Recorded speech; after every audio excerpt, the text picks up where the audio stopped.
Here's what's happening now. Raindrops slow to get out of Metro Detroit, but those 90s may be gone for a good long while. See how cool the weekend is coming up. Sandra. All right, Ben, Dr. Larry Nassar back in a Michigan courtroom as he learns he's headed to trial on sex assault charges. He was stabbed in the Flint airport terror attack. Now doctors say Lieutenant Jeff Neville could soon be out of the hospital. Paula? How about we take you aloft and fly? You know, the way the Tuskegee Airmen did. Live from downtown Detroit, Local 4 News First at 4 starts now. And we begin today at 4 with the tens of thousands of power outages across Metro Detroit from the thunderstorms that hit our area in the last 24 hours. Let's get right over to Ben, who is tracking some more rain now headed our way. Right, Ben? Yeah, we still got some left over from really that entire system that's been with us, but we're slowly starting to dry out. So 4 Live radars got it north and south of the city. We have been seeing a few lightning strikes, at least within the last hour across Monroe County. But as that rain exits over Lake Erie, starting to dry out in our south zone, and the last push of wet weather is moving out of our north zone too. Still a few raindrops around Port Huron down to Mount Clemens along that 94 corridor. But beyond that, temperatures are going to be the big story over the weekend. We went from near 90 yesterday in spots to 70s for highs Saturday and Sunday. Still chances of an afternoon shower. We'll talk timing on that and see if we're going to be dry for the fireworks on Monday, and also when those 80s come back. More on that coming up in a few minutes. Sandra? Thank you, Ben. 32,000 Metro Detroiters still without power this afternoon after severe storms last night. The thunderstorms caused heavy damage all across southeast Michigan, knocking down hundreds of trees and more than 300 power lines. Crews are now working around the clock. They're trying to fix the issue. They say most customers should have power by the end of tonight. Just 2 days after he was stabbed at Bishop International Airport in Flint, Lieutenant Jeff Neville is in stable condition right now. Neville's surgeon updated his condition this morning. He says Neville is very lucky and he was millimeters away from dying. Right now, Neville is recovering in the hospital after having surgery. His wound's still healing, but he's doing much better. He's alert, awake, has resumed his usual, I believe, congenial disposition, and has been a really excellent patient. Neville is expected to be released from the hospital sometime in the next 24 to 48 hours. Once he's home, he'll undergo 6 to 8 more weeks of recovery before he's able to get back to his normal life. Former Michigan State University and USA Gymnastics Dr. Larry Nassar is now headed to trial. Nassar is facing more than 20 sexual assault charges from former patients. Today he appeared in court for his preliminary exam. During the hearing, a 40-minute video from last August was played of Nassar being interviewed by a Michigan State police detective, appearing surprised by the allegations. Obviously, and I was trying to, with my patients, I'm trying to actually help them, hurt them. Okay, you know what I mean? That's that's the bottom line. Nassar was bound over on 17 counts of criminal sexual conduct. He's still facing 3 more criminal cases, including one in federal court, alleging that he possessed child pornography. He's due back in court next week for another hearing in Charlotte. A Mount Clemens man has been charged in connection with the deadly shooting of a 3-year-old. 29-year-old Lamont Johnson charged with second-degree murder. Police arrested Johnson after they found his gun was used when 3-year-old Cameron Dillard accidentally shot and killed himself. It happened Tuesday in Clinton Township. Today, Johnson was arraigned. His bond was set at $1 million. Yesterday, we finally heard from President Trump that he does not have those tapes of his conversations with former FBI Director James Comey. Well, now today, the president is targeting special counsel Robert Mueller. Devin joins us now from the newsroom with the president's comments about the man leading this Russia investigation. Devin? Well, Senator, today the president appeared on Fox News this morning, said he's concerned about the friendship between Comey and Robert Mueller. The 2 men worked closely together during the George W. Bush administration. Mueller was, of course, appointed as special counselor after the president fired Comey, in part for Comey's handling of the investigation into Russia's interference in the 2016 election. Well, this morning, the president was asked if Mueller should recuse himself because of his longtime friendship with Comey. Well, he's very, very good friends with Comey, which is very bothersome, but he's also, we're going to have to see. I mean, we're going to have to see in terms, look, there has been no obstruction There has been no collusion. There has been leaking by Comey, but there's been no collusion, no obstruction, and virtually everybody agrees to that. So we'll have to see. The president also accused Mueller of hiring, quote, all Hillary Clinton supporters to staff the investigation. Since being appointed, Mueller has not publicly spoken about his investigation, though we're told it could end up taking years. Sandra, back to you. All right. Thank you, Devin. The new Republican health care bill has the Senate nearly split right down the middle just one day after it was unveiled. The new bill eliminates Obamacare's individual mandate, proposes tax cuts to the wealthy, phases out Medicaid, and also eliminates Planned Parenthood funding. Since its release, the bill has received criticism from both sides, with Republican Rand Paul echoing the thoughts of many of the senators. It keeps the pre-existing condition, keeps the regulations, and then subsidizes the death spiral. We are not fixing Obamacare. So far, 5 Republican senators have said they will not vote for the bill. That vote expected sometime next week. The Gordie Howe Bridge is now one step closer to becoming reality. The $2.1 billion bridge will provide a second bridge between Detroit and Windsor. Today, the Mayor Mike Duggan, announced the city has agreed, in fact, to sell land, assets, and some streets to the state for more than $48 million. That money will be used for job training, health monitoring, and also helping residents in the Delray community relocate to renovated homes elsewhere in the city. Our recommendation is that people in the Delray community get the first opportunity to swap their current house for one of these renovated houses. Work on the bridge is expected to begin sometime next year, with the bridge finally opening sometime in 2020. This weekend, the Tuskegee Airmen National Historical Museum will perform 3 shows during GM River Days. Ahead of their performances, our Paula Tutman suited up and got to fly with the legendary group. We inflict the snowy bombs of Earth to touch the face of God. This is what you're going to be able to see during River Days this weekend. We're talking about the Tuskegee Airmen Museum.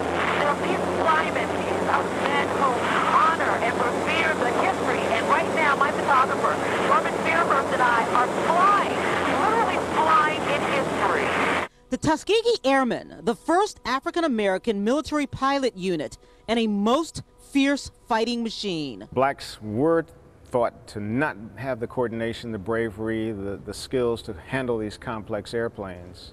We're only good for cooking, cleaning, unloading and loading.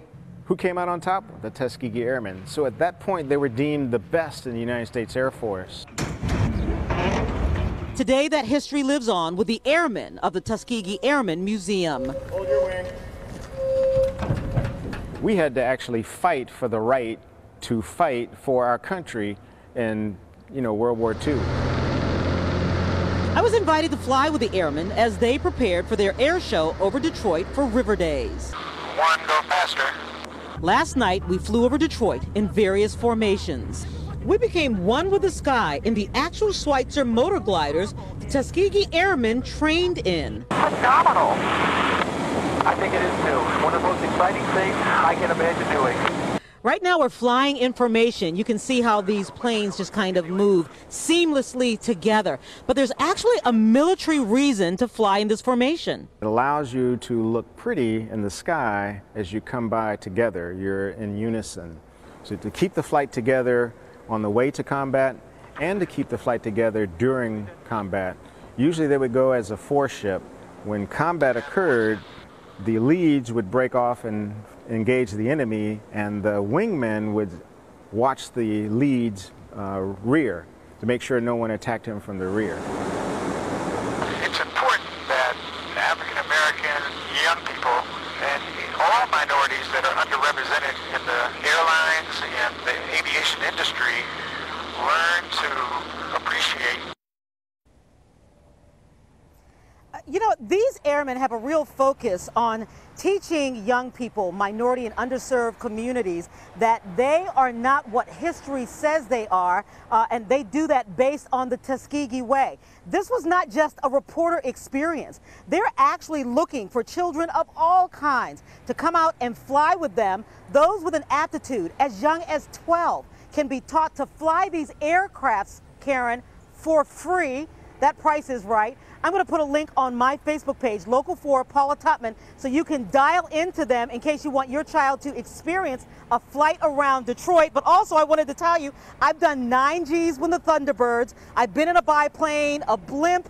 I have never, ever been given my flight suit as I was with the Tuskegee Airmen. They say my patch is in the mail. Karen?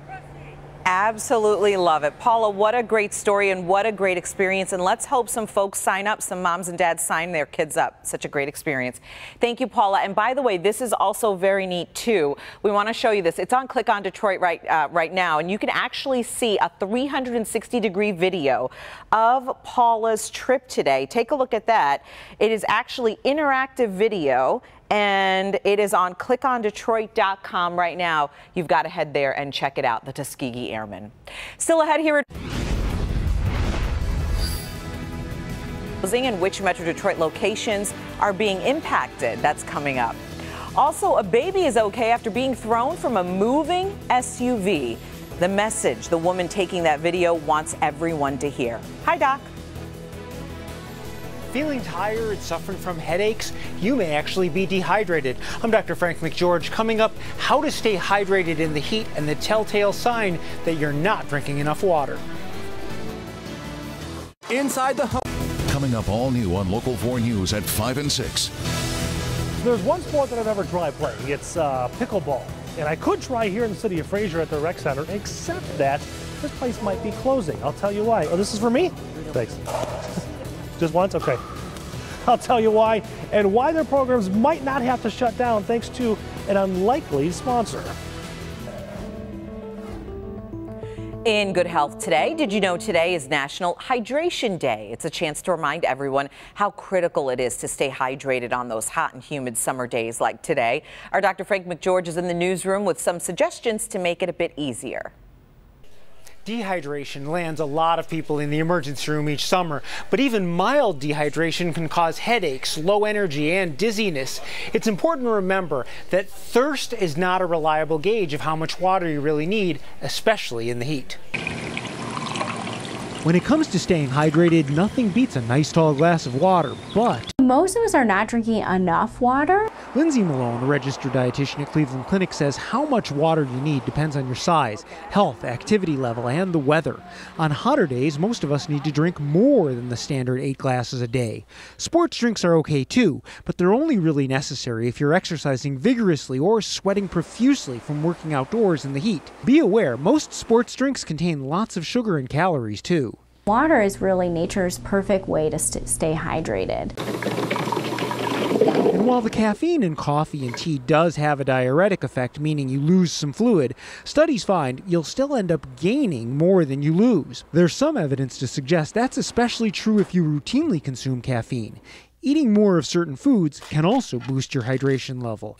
Anything that is, has a high moisture content. So think about fruits and vegetables that splash when you bite into them, like oranges, melons, cucumbers, tomatoes.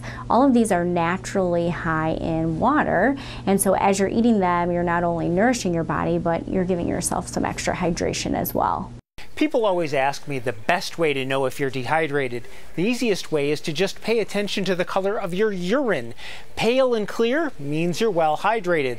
A darker yellow means you're not. Back to you. Well, you need that water on a day like today. Yeah, I mean, typically we would. Yesterday, we both have ours, yeah, right? Yeah, that's right. We're staying hydrated. Cheers. Doc really got us going. But you know what? Temperature's going to be anything but summer-like here over the next few days, and we're just getting started with that today. Even though the humidity is still up in places, the air temperatures are only in the mid to upper 70s outside, so we're below normal. 78 at Metro, also down at City Airport, 72 at Monroe, and one of our cooler spots is Sandusky, which is checking in at 71. Now, comparing this to yesterday, it's about 10 degrees cooler than what we were looking at our 4 o'clock numbers. And tomorrow and even Sunday, we'll continue to take steps downward as we go into the upcoming weekend. Now, we're not quite done with the cold front just yet. You noticed that we showed you at the top of the show there were some showers and a couple lightning strikes down here in Monroe County and some more rain that's up there north of the city. The actual cold front is still on the west side of the area. So there's still a slight chance that it could scare up a shower until that front actually crosses through. This is where the drier area is, so the humidity will break tonight, and eventually we'll get these clouds out of here as well. And that will lead to clear skies tonight, also lead to a bright start tomorrow. But as that cold air rushes in, we will have instability in the afternoon. First, you'll see those cumulus clouds start to pop, and then there'll be some showers around. And I really can't rule out a rumble of thunder out there, depending on how much instability actually shows up. But chances are we are going to see those scattered showers in a good majority of the places, at least through the early evening hours on Saturday. Those clear out. Sunday, we repeat that pattern pretty much over again as those showers come in the second half of the day and then stay with us through the afternoon hours as well. Tonight, 61 for that overnight low with those skies clearing, and then we'll look for sunshine in the morning. And then those highs tomorrow, even though we're not going to see a great variation in these numbers across the area, still going to be cooler than what we picked up in most spots today. We'll call it 77 here in the city. South zone temperatures staying away from 80. We'll be in the mid 70s here for high temperatures tomorrow. West zone, depending on how early those showers get started, these numbers could be a little bit cooler, but generally low to mid 70s is what we're looking at here. And same goes in our north zone, anywhere between 72 and 74. For high temperatures on Saturday. Taking another step downward here on Sunday with a high of 72, barely getting to 70 at all on Monday. And we've got those shower chances all 3 days, and it looks like afternoon and evening will be the most likely chances to see those. We start ramping things back up. We finally get back to normal as we get into Thursday of next week. So for the next 5 days, Sandra, going to feel anything but like summer. Thank you, Ben. Still ahead, a dad goes viral, but not for the reason he wanted. Find out what he did at a baseball game that made his wife absolutely furious. And coming up next, a baby falls out of a moving SUV, but amazingly is not seriously hurt. The trouble that mom is in now.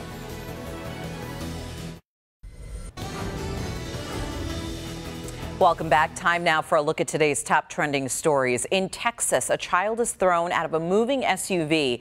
In fact, dash cam video here captured an SUV's back door suddenly opening in the middle of the road, causing a baby to fall out. Fortunately, the 1-year-old was able to get up, ran into the arms of a stranger, only suffering some scrapes and bruises. The woman who took the video says she's sharing it, trying to remind parents of the dangers of not properly locking your car door. Police say the woman driving the SUV has been cited for leaving a child unbuckled. Also, Sears, you may have heard about this, is closing more stores, and this time the closures will impact a Metro Detroit location. The company now says it plans to close another 18 Sears stores and 2 Kmart stores as well. The Sears store at the Macomb Mall will be among the closures. Since last year, Sears has closed 260 locations altogether. You may have heard about this. A foul ball at Dodger Stadium last night got one mother very upset at her husband. Take a look. You can see a fan here. The fan makes the catch while holding his baby in his arm. Well, while the father thinks he just made a great catch, his wife next to him, yeah, she's not laughing. She looks upset. She snatches the child from his arms. It's a good bet they probably had a very long drive home, wouldn't you say? We have seen all kind of video of that many times. I know. But usually the wife is not there next to him. That was the mistake he made, right? He did it while his wife was there. Well, today kicks off the GM River Days along Detroit's riverfront today through 5 o'clock. You can get in for free. Otherwise, it will cost you $5. New this year, the 30-foot tube slide and also a carnival-themed kids zone. Old favorites like the zip lines, the carnival rides, the sand sculptures, also the air show, they're all back. The music headliners this year are Ann Wilson of Heart, as well as the Isley Brothers, 112, and Joe. Also, we are just 3 days away from one of the biggest shows in downtown Detroit. Of course, we're talking about the Ford Fireworks. On this year's show, you will hear Detroit duets, including our very own Evrod Cassimy singing with Thornetta Davis, and Devin Skillian joins Jill Jack as well. You'll want to join us for the Ford Fireworks. That's coming up Monday, starting at 8, right here on Local 4. Still ahead here this afternoon, a reporter learns a pretty tough lesson on live TV. Stay with us. That's coming up next. How does Dean